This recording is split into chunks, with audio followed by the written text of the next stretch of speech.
لاہور میں مسلم لیگ نون کی مرکزی مجلس کا اجلاس۔ شہباز شریف قائم مقام پارٹی صدر نامزد۔ 28 مئی کو پارٹی انتخابات کے لیے سینئر رہنما Rana Sanaullah chief election commission مقرر۔ وزیراعظم شہباز شریف قائد مسلم لیگ نون، نواز شریف وزیر اعلیٰ پنجاب، مریم نواز، رانا ثناءاللہ، اسحاق ڈار سمیت دیگر اراکین کی شرکت۔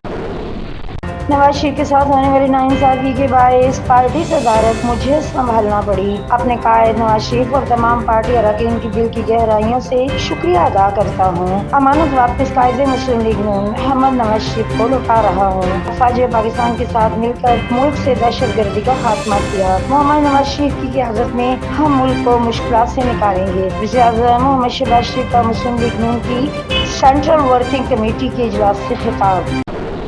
مسلم لیگ نون کی قیادت پر جھوٹے مقدمات بنائے گئے۔ مشکل حالات کے باوجود مسلم لیگ نون نے بہادری کے ساتھ حالات کا مقابلہ کیا۔ اللہ کے فضل و کرم سے پاکستان کو ایٹمی قوت بنایا۔ سی پیک کے ذریعے ملک میں پاور پلانٹس اور موٹر ویز بنائے۔ شہباز شریف کے دوبارہ منصب سنبھالنے کے بعد مہنگائی میں کمی آ رہی ہے۔ شہباز شریف نے امانت سنبھال کر رکھی ہے اور پارٹی کو مستحکم رکھا۔ قائد مسلم لیگ نون محمد نواز شریف کا سینٹرل ورکنگ کمیٹی اجلاس سے خطاب۔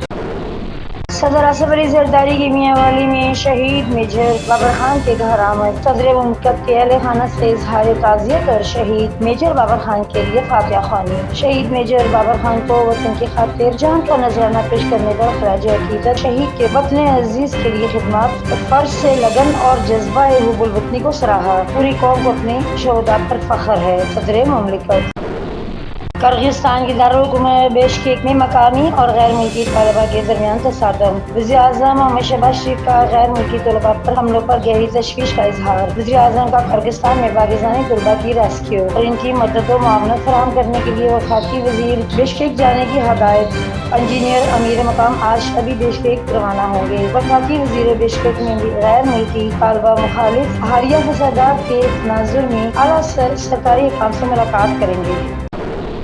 کرغزستان سے متعلق سوشل میڈیا پر آنے والی خبریں بے بنیاد ہیں۔ حملوں میں ملوث 4 افراد کو گرفتار کیا جا چکا ہے۔ وزیر اعظم اور نائب وزیر اعظم پاکستانی طلباء کی ہر ممکن مدد کی ہدایت کی ہے۔ پاکستانی سفیر حسن زغم کا ویڈیو پیغام۔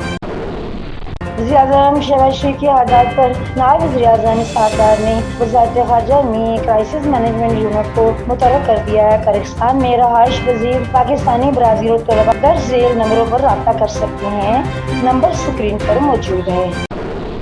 کرغزستان کے ناظم الامور کی دفتر خارجہ طلبی۔ کرغزستان کے ناظم الامور کو معمول پر پاکستانی حکومت کی تشویش سے آگاہ کیا گیا ہے۔ حکومت پاکستان معاملے پر کرغزستان حکومت کے ساتھ رابطے میں ہے۔ کرغزستان حکام نے واقعے کی انکوائری کرانے اور قصورواروں کو سزا دینے کی یقین دہانی کروائی ہے۔ ترجمان دفتر خارجہ سرمایہ کاروں کے خواہش مندوں کو مراعات دیں گے۔ نواز شریف ILD کو 10 سال تک ٹیکس پے قرار دیا گیا ہے۔ نوجوانوں کو اعلیٰ تعلیم کے مواقع میسر آئیں گے۔ لاہور کی طرح پنجاب کے دیگر شہروں میں بھی فری وائی فائی سہولت فراہم کریں گے۔ وزیر اعلیٰ پنجاب مریم نواز کا خطاب۔ اور نہتے فلسطینیوں کی نسل کشی جاری۔ غزہ کے علاقوں میں جبالیہ اور رفح پر اسرائیلی فوج کے حملے، مزید 83 فلسطینی شہید، 105 زخمی۔ مغربی کنارے کے علاقے جنین پر قابض فوج کے جیٹ طیاروں کی بمباری، اسلامی جماعت کا کمانڈر شہید، دیگر 8 فلسطینی زخمی۔ شہداء کی مجموعی تعداد 35,386 ہو گئی، 79,366 زخمی ہیں۔